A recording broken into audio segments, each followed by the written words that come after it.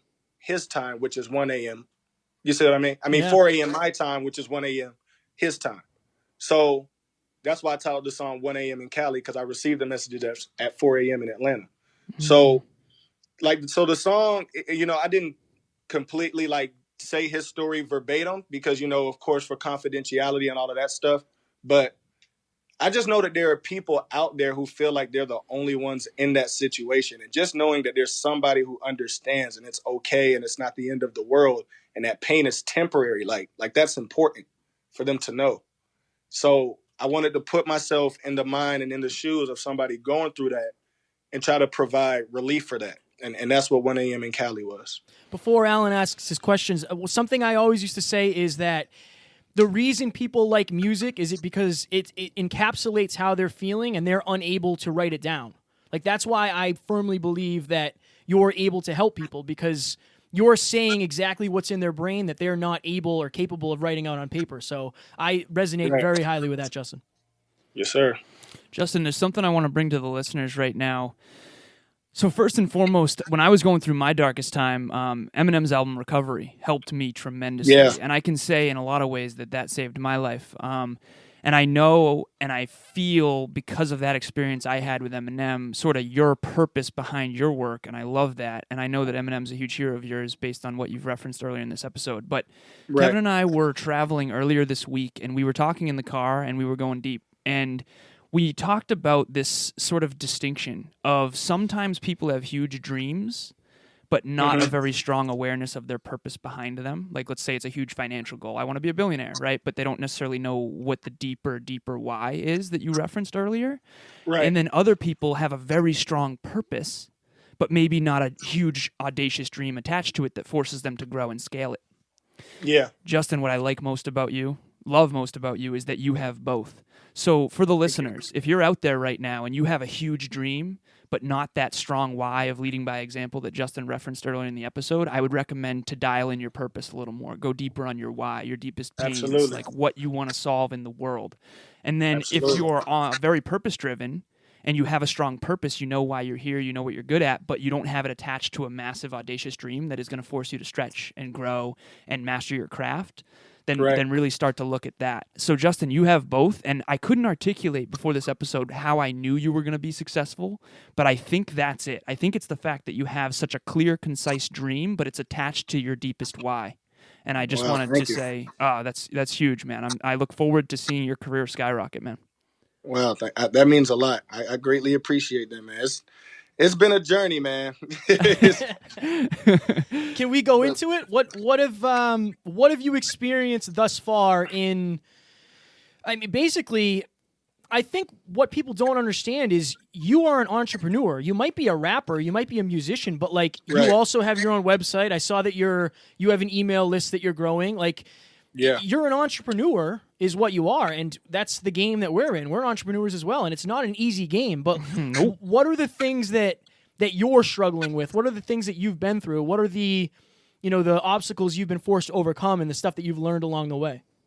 Okay, well, I'll start with this. Last year is probably to date the year that I've made the most growth mentally outside of becoming a better rapper. And it's because, I was working at this Dollar General warehouse, right? Mm-hmm. And it was first shift. I had to wake up at 5 to be there at 6. And it's usually like a 10-hour work day, right? And when you're working a 10-hour work day, you can't have your phone on the floor. You can't listen to music because, they're moving big machinery and stuff. And then you have you have minimum breaks. You take 3 breaks, I think 2 30 minutes, 1 hour, something like that, within the 10-hour increment, whatever like that. And I just thought to myself, I was like, you go to people literally go to something that they hate to do. They wake up at 5 for it. They work 10 hours straight for it. They put up their phone for it. They take minimum breaks for it. You see what I mean? Whether they're sick or whatever like that, they go to it. But when it comes to the stuff they actually love to do, they don't put in half that effort. Yeah. And then I asked myself, I was like, so what is it about a job that you hate that makes you want to do it over something that you love. And I was like, okay, it's instant gratification because when the job's over, it's guaranteed you're getting a paycheck. But when you have goals and you have dreams, because it's not guaranteed, it's harder to go for it because you don't know if it's going to be a reality. And then when I looked at it like that, I was like, you know what? I quit. And then I told myself, I said, you know what? I'm going to apply the same thing that I did at Dollar General, but for myself. I can wake up at 5 for rap. I could work 10 hours straight for rap. If my phone's a distraction, I could put my phone away for rap. I can stay online and do this and that with minimum breaks for rap because it's something I actually like. You know what I mean? So like when I go onto Facebook and I like respond one by one to every single person's messages, that like last time I did that, it took me like 4 or 5 hours to do. But guess what? If music is my job, that's fine because I just worked another job for 10 hours straight in something I hate. So what's 5 hours talking back to the people that matter? That is so You see what I mean? so powerful. Keep going. Sorry. Right. So I try to apply that same principle into what I do with music. And like once I started looking at things like that, I was like, there's no way that I can stop doing what I'm doing. And like it was just a real big growth. It was just a real big growth spurt from then on in my mind mentally. Cause I just started seeing life for what it can really be like. And I can't remember who it was, but they were on like a TED Talk. And they said that picture a bakery that's giving out free cupcakes, right? You got two types of people that are going to stand in the line and people who aren't going to stand in the line. The difference between the two is that the people in the line only see the reward. The people that aren't in the line only see the obstacle in the way of them getting the reward. Interesting. That's the difference. They both want the cupcake, but the other one is like, well, I got to stand in a line for it. And then you got the people in line that are like, well, the line sucks, but when it's over, I get the cupcake, so I don't mind doing it. And what if you start to love the line? Exactly. That's what I pride myself with being that person in line that's like, hey, the line sucks, it's long, but it's also temporary. Right. When the line's over, I still get the cupcake. And here's what the person that's not in the line is missing. There's a 100% chance that you're not getting a cupcake if you never get in the line. Right. You see what I mean? Absolutely. So when I started looking at things that way, I was like, okay, I got to grind this out. I got to do this. And at this moment, I'm a one-man team. Like outside of rap, I'm an artist. I went to the Art Institute of Atlanta for animation. And I dropped out because I pretty much found out, like, I pretty much went to school to find out that I didn't need school. But hey, so school Sometimes kind that's of how you helped do me it. because school taught me that I didn't need it, but I needed to go to find out. Right. But yeah. So the website I made it. Every album cover, every single cover I drew up and photoshopped and did it. Like everything, all the merch, everything I've done complete. Like I'm a one-man band right now, and I'm trying to build a team. So as far as the entrepreneur and business side, it's just hard because I do everything on my own. And it's kind of hard to build a team because it's like it's either you get in a position to pay people for their services or you just build up a genuine team that understands that if we work together, we all get paid. And it's not easy to get either. You know, it's not. It's not easy to find either. So that's my biggest struggle right now. So yeah, I'm doing everything on my own. So, but I'm not going to stop though, because whether you crawl, roll on your stomach, if it's a move forward, it's still a move forward. So for people out there that don't have their thing yet, this is the thing. So I have so many different questions that I wrote down while we were listening to your lyrics right before the call. Okay. One of them was, I think there's a big difference between having a dream and then fucking owning it. And by owning it, I mean actually taking action toward it. I think a lot of us have like dreams from when we were a kid and stuff. Oh, dream big. But it's like there's a big difference between having a dream and then like really owning it to the sense of like, this is who I am. This is what I'm doing, no matter what, hell or high water. So for you, when did that shift happen? I guess two questions. Number one, when did you have a dream? Did you always have one? And then number two, when did the shift happen where you really owned it and actually let it leak into your actions and your identity like every day? Okay, so it didn't start as a dream. I was just a guy who just loved rap. I loved hip hop. I love well, pretty much anything that I jump into, I want to try to be the best at it if it's something I do consistently. Like if me, you, like if all three of us just said after this interview we wanted to start going skating every Saturday, I will probably buy my own skates so that I could become really good at skating. You know what I mean? Mastery driven. Because it'll become something that we do consistently. And if I'm doing something consistently and I say it's what I want to do, I want to be really good at it. So that was rap at first. But then I would say the shift happened. And it happened over a period of time because I've been struggling with this back and forth. And that's really what Antaeus was. And I'll get on that a little bit later. But I guess it really became a dream and like something I really care about once I understood what the words I was writing meant for myself versus the people that are listening to it. You know, so because like it's really discouraging to be a creative sometimes because it's not like quantified. You can't really quantify music and singing and creativity. It's opinion based. So it can be discouraging sometimes because you're like, are they going to like it? Are they not going to like it? And it's all on you whether they do or not, right? Because people have their preferences. But then I told myself, I was like, am I really going to be 65 thinking about what somebody commented on my post about my song?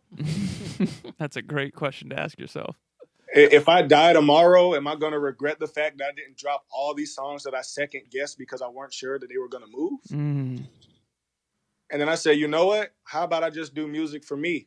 And then that's where I also learned another powerful tool about building fan bases. Well, I don't like calling them fans because not that it's disrespectful, but I don't ever want to feel like something far away. So I don't usually call them fans. We'll just say supporters for now. But to build a really big supporting family and base, it's like, I let them know what my morals are up front, who I am, what I do, and then they just resonate with it and they follow me because of that. So like a lot of artists think that you have to make your appearance and your style and all that stuff a certain way to cater to them, when all you got to do is do it your way and then they'll follow you if that's something that resonates with them. So I never built I've built a supportive base where I don't have to be something I'm not because they already love me for being who I am.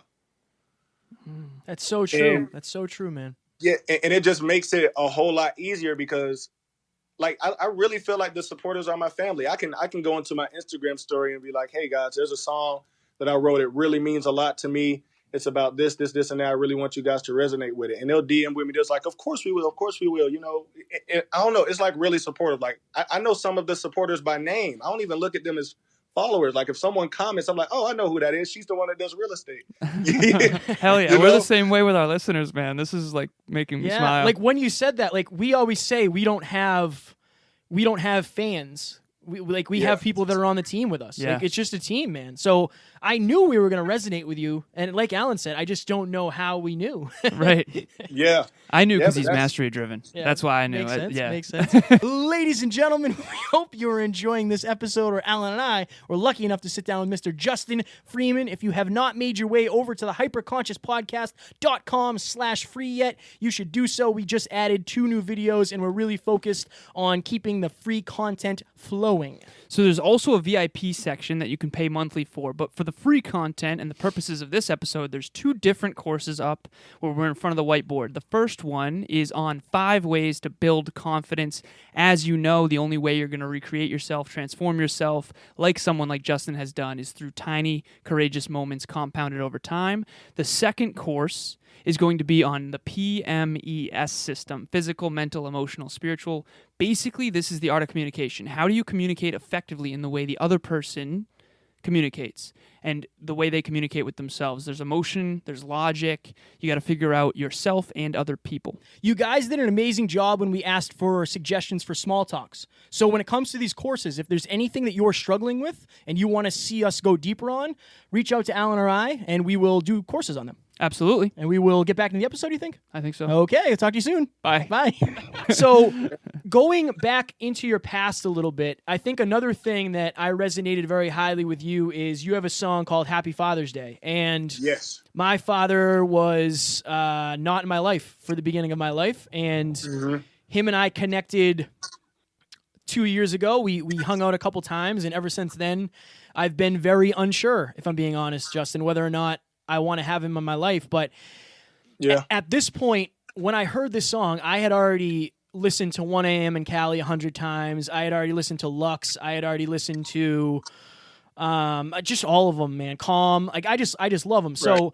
I already had so much resonation here, but can you walk us through your relationship with your father and that song, Happy Father's Day, and how that came about, if you don't mind? Well, yeah. Well, first off, our relationship's a lot better now. Good. Good. But well, I don't regret the song because that's how I felt at the time. Right. So I always want to point that out. I always write how I feel at the time.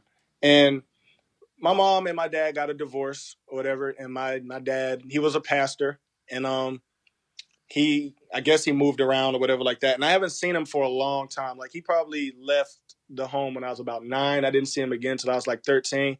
And I was just at like my great grandmother's funeral. I didn't really know her because I don't really know my dad's side of the family like that. And then the only reason I got back in touch with him was because like I found him on Facebook. And then I was like, well, if I do get back in touch with him, it's not necessarily to get close with him.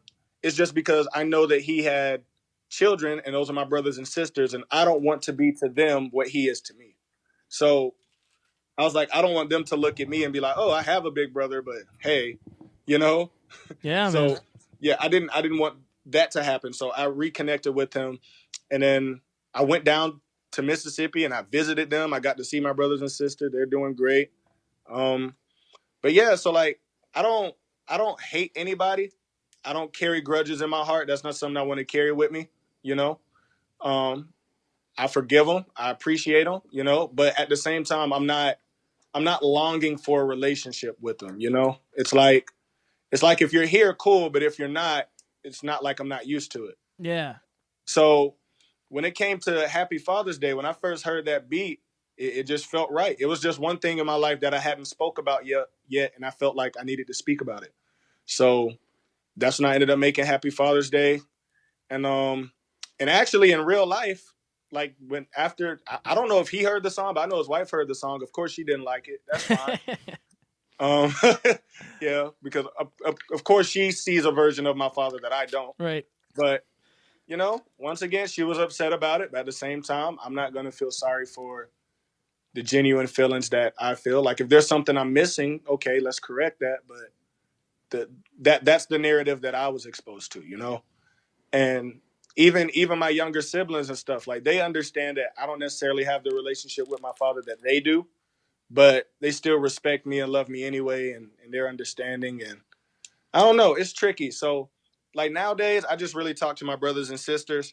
If he talks on the phone, we talk, you know, whatever like that. But yeah, I'm not trying to force anything. I'm not pushing for it. It's just kind of, you know, I love you. I'm not going to wish anything bad onto you, but I'm not going to act like we're like the closest ever, you know? Yeah, I know. I know so well. Alan and I were literally talking probably 5 minutes before we called you. Like, is that something I'm going to regret not building, like not trying to rebuild that relationship? And it's like, for when you're supposed to have this love in your heart, when you're supposed to have this connection for somebody and it's not there just because he wasn't there, it's hard to manufacture those emotions. It's hard to seek him out and try to like fit him into my life. Like, you're an entrepreneur, you know how it is. We're busy as hell. Yeah.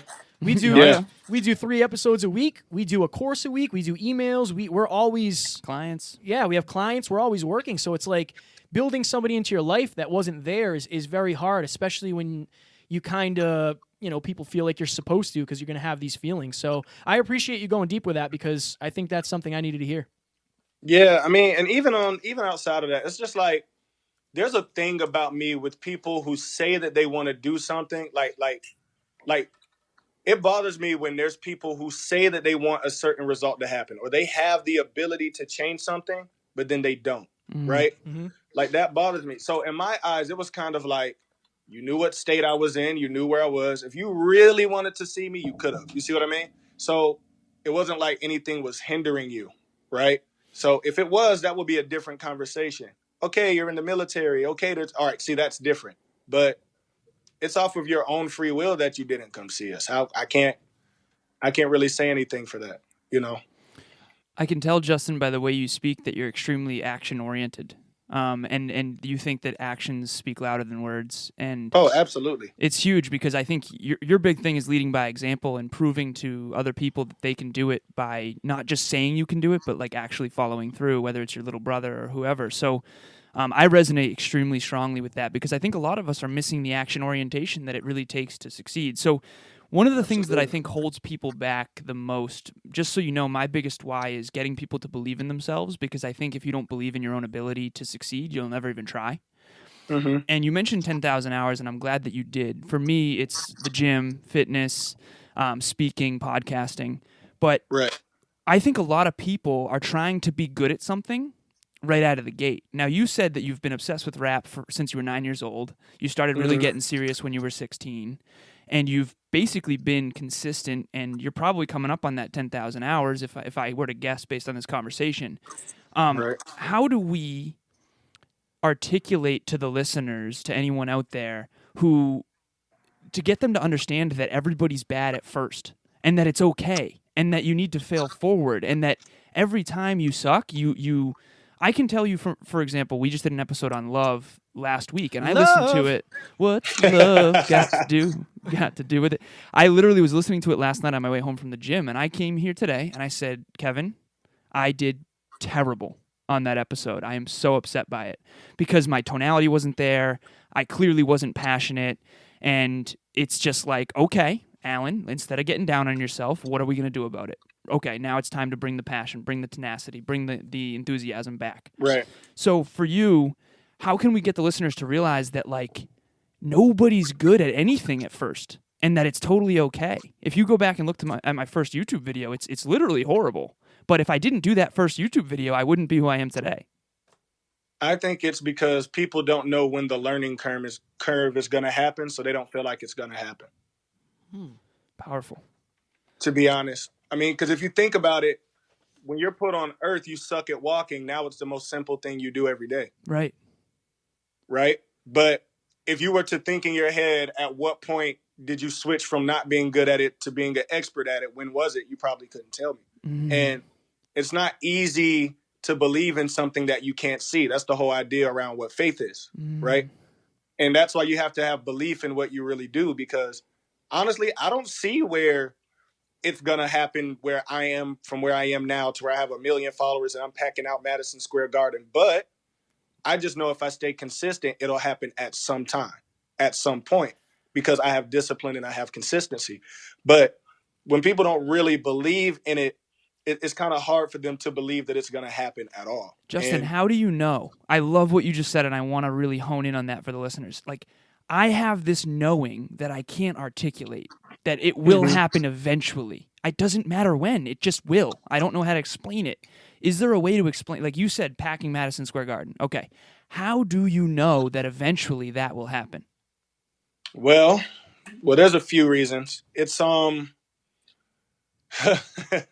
okay, what can I say? All right.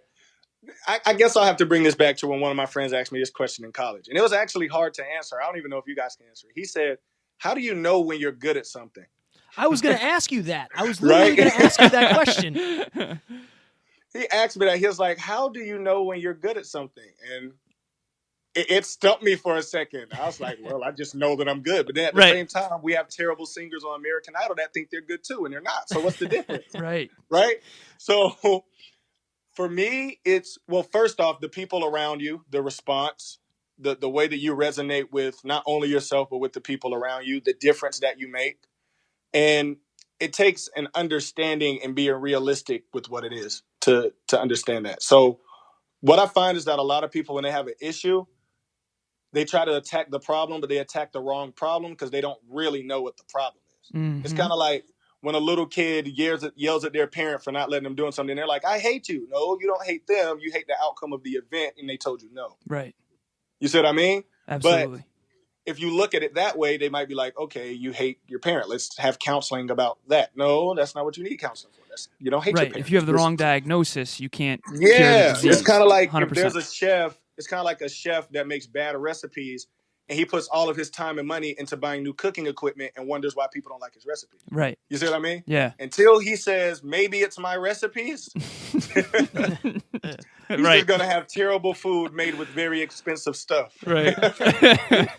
You see what I mean? 100%. That's called self-delusion. Okay, yeah, so self-delusion. So you got to be real with what it is that's holding you back first. So I know that I'm 100% real with the stuff that I'm struggling with, and I'm really proactive in getting that changed. You see what I mean? So if there's an issue, I attack it at its core, and then I build off of it there. I was actually Alan and I were just talking about this, and I think that one way that you can kind of, I guess, realize that you're good is, in your perception, you probably think you're good. Who do you think the best rapper is? Like, ever? Probably either like Royce da 5'9" or Eminem. Okay, so say those two guys are at a show in Atlanta. They come up to you after and say, Justin, you're next level, man. That blew my mind. I think that your perception of them is so high that if they said that you were next level, you would finally think like, okay, you know what? Now for sure I know I'm good. Well, actually, that happened. Royce da 5'9" did. Let's go. That's awesome. That's crazy. So, Justin, before that happened, though, you already had that belief. Yeah, of course. Absolutely. He's on the end of Drive to 5 For that sure, I am. for sure. That's why I think there's a different thing here. Like, Maybe. you need that affirmation. He didn't. Yeah. Like, Royce da 5'9" could literally tell Justin he's not good, and Justin wouldn't change his opinion. That's the thing. Right. Right, see? Okay. Have you always had that confidence, Justin? I would like to think so. Where did that come from? Because I have it too. It's almost obnoxious to other people. You know what? Maybe it's because I know what it took to get to the point, to get there. Maybe it's because I remember how hard it was to get to the point, and I remember the days where I was working on it. You know, like I know the difference between Justin now and the Justin that first started rapping. Like, I remember when I was spitting absolute nonsense.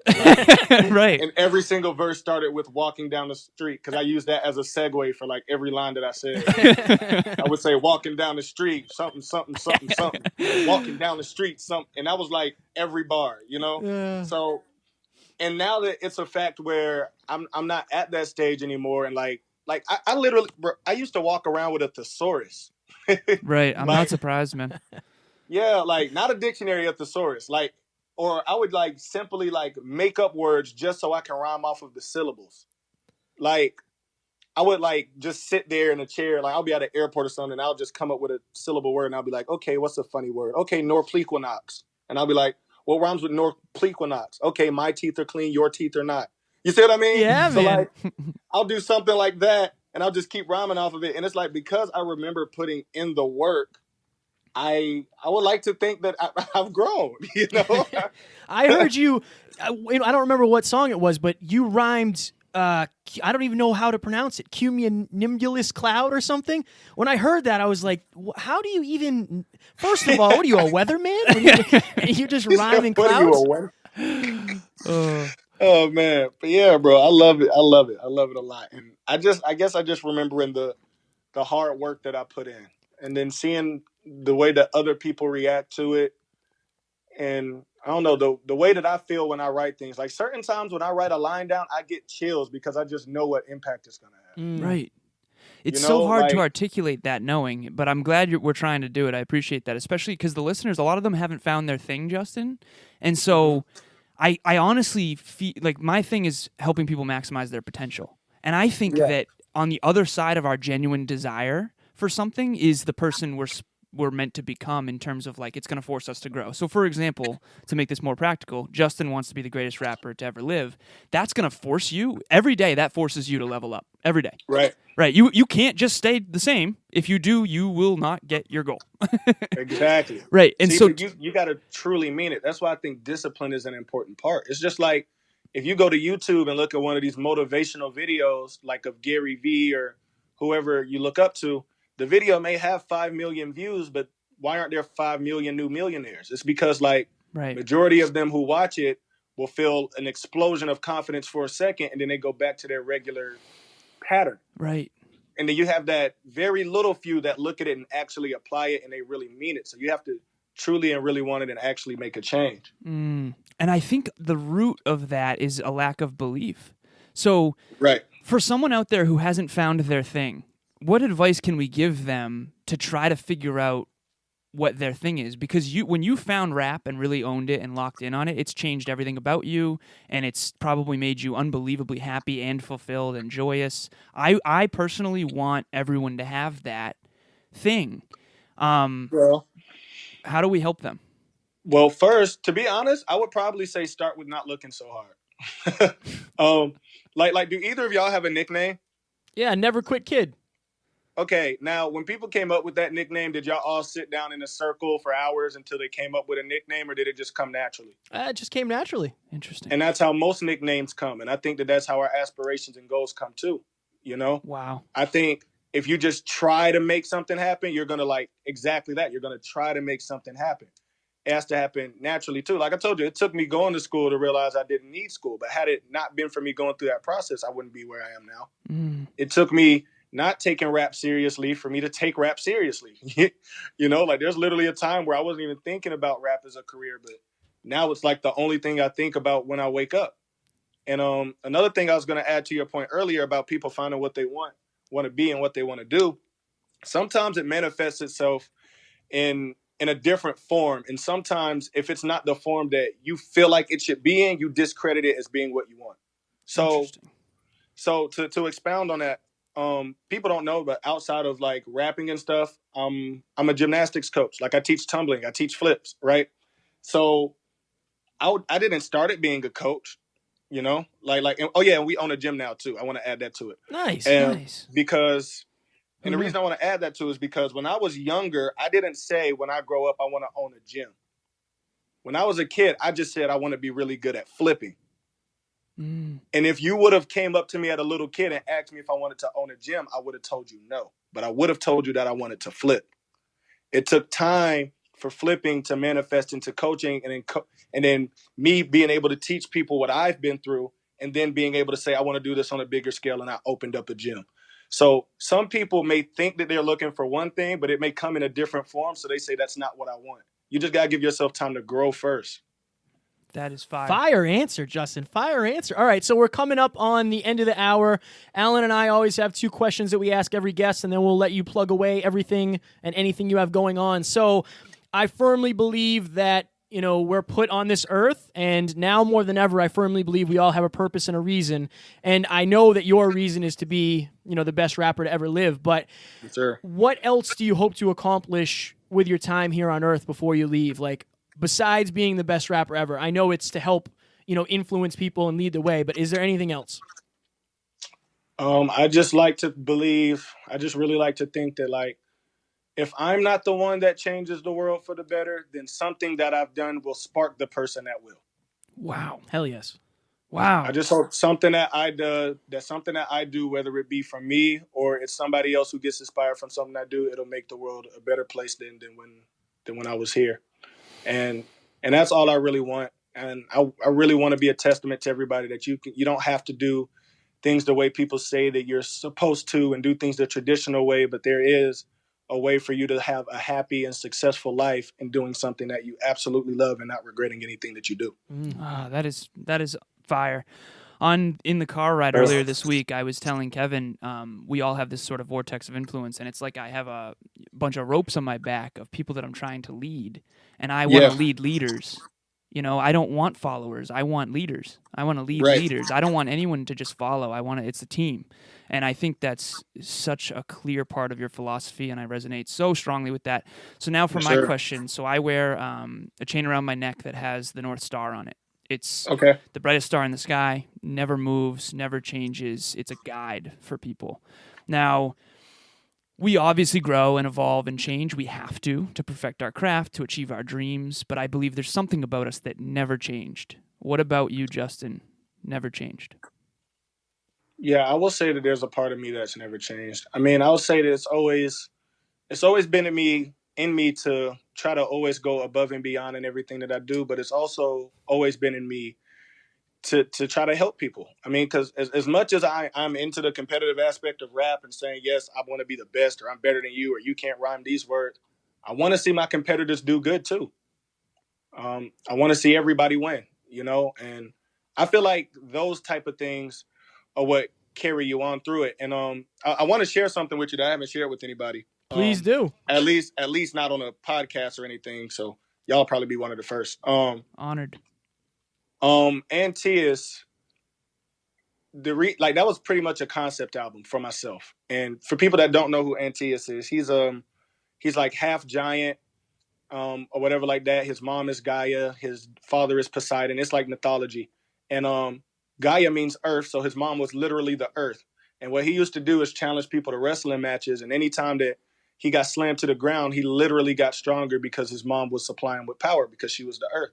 So he was pretty much immortal. It's like he literally gained a new life from falling on the ground. And Hercules comes along and has to fight him. And Hercules figures out that the ground is the source of his power. And he lifts him up and squeezes him to death, right? And I put that with my relationship with music. I feel like as long as I stay planted to what I originally wanted to do this for, I can't lose. But the moment I detach myself from the foundation that got me here, even when I win, I lose. Even if I start doing music for money or just to rap about what other people want me to rap about, even if I'm successful, I still lose because it's not what I originally got into it for, you know? And it's kind of like rewriting history, because in the mythology version, Antaeus dies. The last track on my album is Antaeus Lives. You know, I'm trying to do it differently, man. That might be the deepest thing I've ever heard in my entire life, Justin. I'm not even going to kid you. I love that, man, because, and we were literally looking before. I was like, what does Antaeus mean? Yeah, opponent. And yeah, right. What the definition I found said opponent. So I'm glad you went deeper into that, and we appreciate you sharing that with us, because ever since I started following you, there's just been something different, and you can tell that, like, when I share a song of yours, you literally respond in like 5 minutes. Like, you care. And I think that's the biggest difference between you and a lot of people, man. You care about what you're doing, and it's bigger than just success for you. It means so much more, and we're the same, and we resonate. So absolutely. Where Where can people find you? Obviously, I know you're on every platform known to man, but tell people, are you touring? Where can they get your merch? What's your website? The mailing list? Tell everybody everything. Got you. Well, you can find my website at justinfreemanmusic.com. The music is spelled with 2 I's. It's not a typo. So Justin Freeman Music with 2 I's.com. Once you get on there, you can sign up to the email list. Merch will also be available on there as well. On Instagram, I'm at lyrical_superhuman, and everywhere else is just Justin Freeman. I appreciate the opportunity. Absolutely, my man. I'm telling you right now, I'm gonna buy some merch. I'm gonna wear it. I'm gonna plaster it all over the Hyperconscious Podcast studio. Man, please do. Let's do it. I'm going to, man. Trust me. When I say I'm gonna do it, I'm gonna do it too. I'm not just bullshitting for the cameras. Is there anything else that you want to add? Anything you want to leave the listeners with? Any words of wisdom? Anything? Pain is temporary. Study the greats and become greater. Be real with what you need to fix and execute. Oh, my goodness. I love it. My goodness. One thing I just want to say really quickly, listeners, listen to how deep his why goes. When Justin succeeds, and I have no doubt that he will, it will be the deepest why. That's the reason. So he has clarity not only on the dream, but he has more and more clarity on the why behind his every action. And I think that's everything. So, Justin, this has been tremendous. Right. Thank you so much for coming on the I show. had fun, man. We got to meet you in person someday, and we'll do this in person again. For sure. Ladies and Yes, gents, let's do it. You heard it first before Justin becomes the household name, and he's, he forgets about the small people like us. You heard him here first. We hope you enjoy, and we will talk to you soon. Talk to you soon. Bye. Bye, y'all. Ladies and gentlemen, we hope you enjoyed this episode featuring Justin Freeman as much as Alan and I enjoyed recording it. Up next, we have a very special Small Talks episode on the word clarity. First, I want to thank Justin again for coming on the show. Secondly, I want to tell you how important clarity is. So Tony Robbins says, verbatim, clarity is power. Why? Because if you don't know what you want in this life, you're going to be floating around. We talk about that a lot, but this episode is going to go deep on it. Only in 10 minutes, though. Only in 10 minutes. Yeah, it's very important to find out what you want and make it specific. The more specific it is, the better picture you can paint in your brain, and you'll find a way to get there. Couldn't agree more. We hope you enjoyed this episode, and we will talk to you soon. Talk to you soon. Bye. Ladies and gentlemen, thank you so very much for listening to another episode of the Hyperconscious Podcast.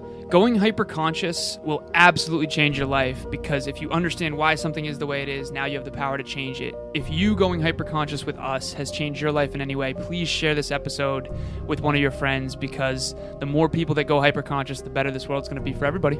And if you would kindly leave us a 5-star review on iTunes, that would help us make more people hyperconscious, and we would be greatly appreciative. Thank you. Bye.